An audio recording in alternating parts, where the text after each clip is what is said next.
Hi there guys, this is Christy Lewis from Dostoevsky in Space. Today I am doing the Russian lit party tag. Party like a Muscovite! I am so pumped for this tag! Stephanie from Miss Richards Reads created this wonderful tag because she's wonderful. We're actually reading Notes from a Dead House together right now, along with Kate from the Literary Apothecary, who will also be doing this tag. We're gonna be putting it all out on the same day. So happy. Stephanie is as big of a Russian lit fan as I am. So I just answered the questions on my little notepad here. And I'm just gonna read them to you. Do you like my notepad? Look, it's to do or not to do. That is the question posed by the bard. There we go. To do or not to do. That is the question. Thank you for doing this, Stephanie. Okay, I'm gonna start out with the tags. Normally tags is like left to the end, but I've been seeing some people do them at the beginning and I kind of like that idea. I'm gonna actually tag all three of my TBR twins for this tag because I know that they're interested in Russian literature. I'm gonna first tag Victoria, a musical bookworm, because she has done 2 Dostoevsky read-alongs with me. We are in fact planning more classic reads together. Victoria, consider yourself tagged. Next, I think I'll tag Una, who was my next TBR twin. And I also love seeing when they do tags, like they always make it such a party. Next, I'm going to tag Tiffany from Beautiful Minutia. Tiffany is my 3rd TBR twin. Dostoevsky's one of her favorite authors, which is like, yes, girl, yes. Obviously, my other TBR twin is Stephanie. I think that's enough tagging for one tag. I'm tempted to keep going because I know there's more people who love tags and also Russian lit, like Noah from Everyone Who Must Converse, or Pei from Attention, like, and Leslie, obviously. I could just triple tag her, you know, so that she would be that much more enforced. Anyways, if you want to do this tag, please consider yourself tagged. Okay, next, question 1. Favorite classic? Okay, that's easy. Where did I put it? I just, like... Yeah. Crime and Punishment. If you've watched this channel for 3 seconds, you probably know that Crime and Punishment is my favorite book. It's my favorite classic. It was my gateway classic. It was the classic that made me realize that I wasn't too dumb to enjoy literature, which was a big deal for me. I really just didn't think that I was smart enough for it. This book changed everything for me. This is a murder mystery that is, instead of a whodunit, more of like a why he done it. You follow an axe murderer around and try to figure out his psychology, why he murdered somebody. It's fantastic. I highly recommend it. Favorite book, favorite book. But I like, there's so many other classics that I also love. I love The 4 Sacred Plays by Dorothy L. Sayers. Those are amazing. She wrote one on Faustus, which got me interested in the legend of Dr. Faustus, which is why I'm gonna do a Faust-along in 2022. I also love like The Power and the Glory by Graham Greene. Wow. What a freaking powerful book! Ugh! There's so many. There's so many. 2. Tolstoy. Character or book with a tragic story. Or a book that made you cry. So for this one, I'm gonna go with Before I Fall by Lauren Oliver, which, don't be fooled, it's not just like some light and cheesy contemporary young adult story. No. It's like Mean Girls meets Groundhog Day, with like a Catholic twist. It's so interesting. I don't think she's Catholic, but I read into things. It's what I do. Something about the structure makes it feel very Catholic to me. This is not a spoiler, but the main character dies on day 1. It's on the back right here. And she ends up living her day a couple times. That's like the premise. I really loved this. It made me cry so hard. So it's about Samantha Kingston, who has everything. She's got the boyfriend. She's got awesome besties that surround her and protect her and love her. And she's about to have a fun day called Cupid Day at school, where all the popular girls get tons of roses because they're popular. She's kind of like a follower rather than like a leader mean girl, but like she's definitely in there with the mean girls. It's funny to read. It's extremely compelling to read. The writing is extremely clean. This was the debut of Lauren Oliver. I've never liked another Lauren Oliver book after this one. I just think this one was crafted so perfectly. The structure is amazing. The characterization is amazing. It will make you cry. I sob every time I read this. I love it so much. I also have to put Washington by Ron Chernow in here because Washington's death was so sad. I sobbed like a little baby when he died. The ending is so sad, and it's such a fantastic biography. I learned so much from it, and I would highly, highly recommend it. I learned about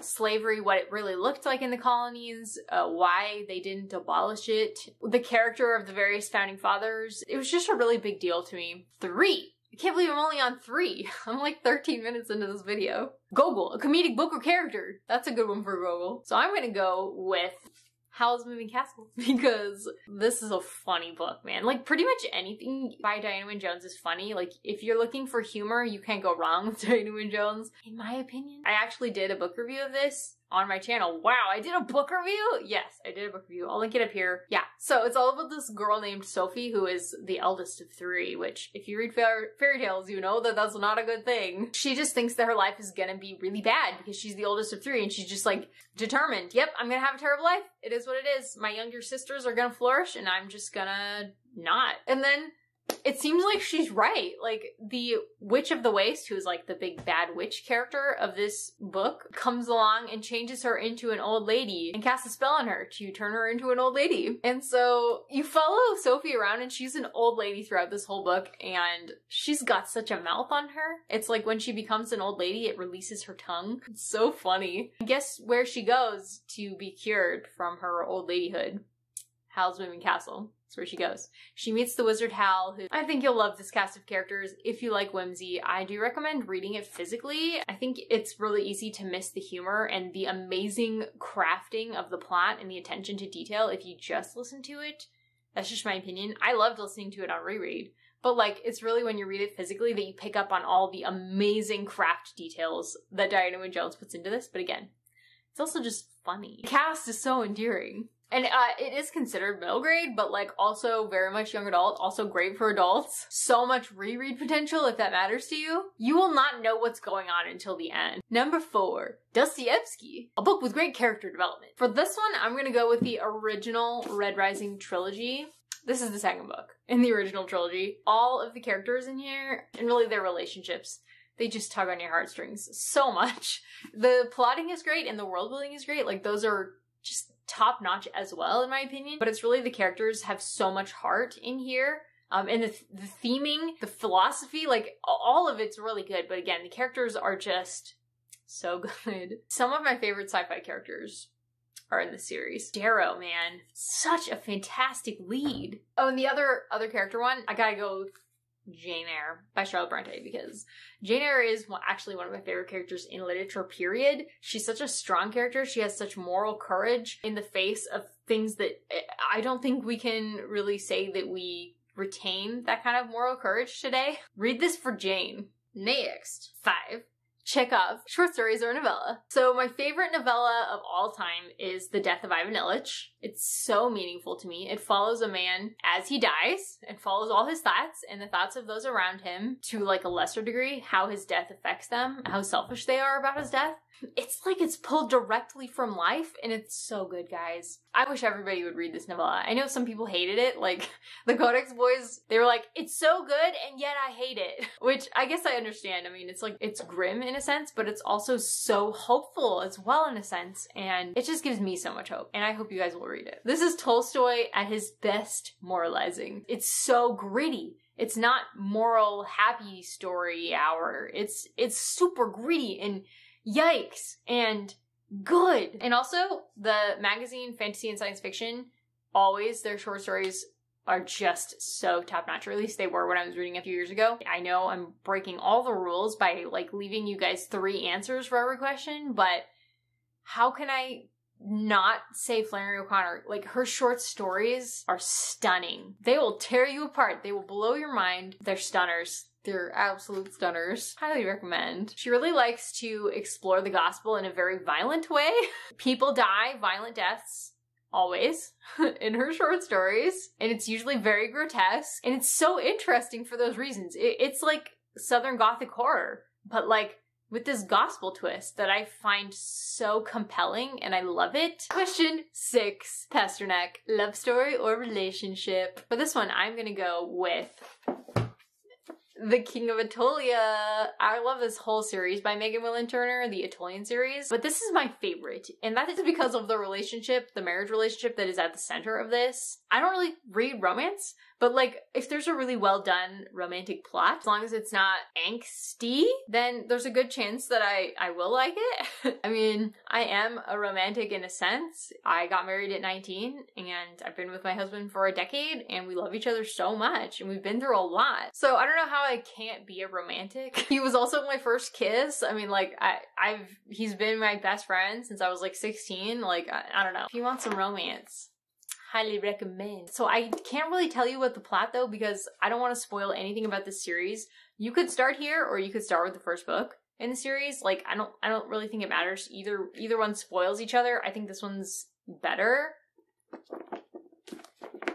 More people need to read this on BookTube. Like, nobody's read this on BookTube, and I don't know why. It's a young adult historical fantasy based on, like, Grecian myth and history, and, like, there's usually some kind of military engagement in the story between the nations, so it's very political. And there's usually some interesting use of POV and twisty-turny details in the plot. Like, they're just so well crafted and wonderful. 7. Pushkin, a polyglot with a gift for languages. Translated work. This is no contest. I'm going with Les Mis. I'm about 5% away from the end, and I'm sure the end will just leave me shattered. Apparently that's what's been happening to all my friends. They're just shattered by the ending, completely shattered.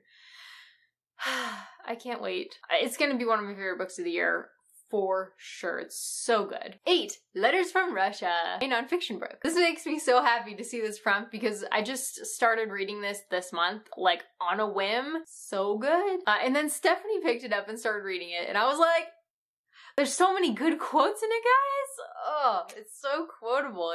It's really fascinating. So this follows a Frenchman who was a very young boy of noble birth during the Reign of Terror in France. Much of his family was killed, and that personal history like really plays heavily into his thoughts on everything, his experiences of everything. So he's a very biased observer under Nicholas I. He's the one who gives us that very authoritarian view of Nicholas I. I'm so curious to see what happens as I read through these letters. So I do recommend the Letters from Russia. Anyway, how about I actually answer the prompt? There's so many things I could talk about. I could talk about Mere Christianity, which was an amazing reread I had this year that I loved. I've read that a couple times now in my life. C.S. Lewis is such a boss. I could talk about Democracy in America, which I still haven't finished, even though I was reading this like when I started my channel and loving it. Oh, and Flannery O'Connor's prayer journal.